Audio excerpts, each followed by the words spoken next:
से बड़ा एक हमलावर, नीचे ऊपर सब लोग डट के खड़े थे।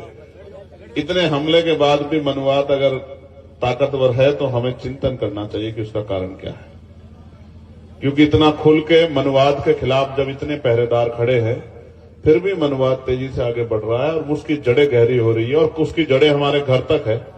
तो इसमें एक सबसे बड़ा मेरा सुझाव आपको ये है कि आप अपने परिवार को आंदोलन से जोड़िए, वैचारिकी से जोड़िए। अगर आप अपने परिवार को, यही कहा जाता ना सबसे बड़ी बात कि भाई पत्नी नहीं सुनती है, अब बताओ घर में झगड़ा कौन कराए। मां नहीं सुनती है, बहन नहीं सुनती है, भाभियां नहीं सुनती है। उसका एक साधारण तरीका मैं आपको बता रहा हूं।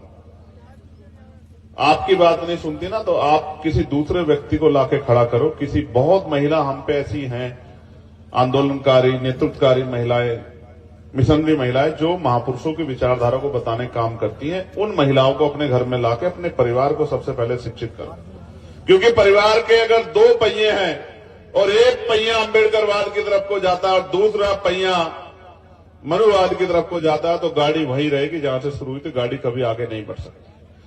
एक परिवार के दोनों पहिए अगर महापुरुषों के रास्ते पे चलेंगे तभी जाके आने वाली नस्लों को ये रास्ता, ये विचार मिलेगा। अदरवाइज वो उलझ के रह जाएगा कि पिता कहते हैं बाबा साहब के रास्ते पे चलो, फूले जी के रास्ते पे चलो, साहू जी के रास्ते पे चलो, और मां कहती है कि सुबह शाम धूप बत्ती करो, अगरबत्ती करो, घंटी बजाओ। बाबा साहब तो कहते थे सुबह उठ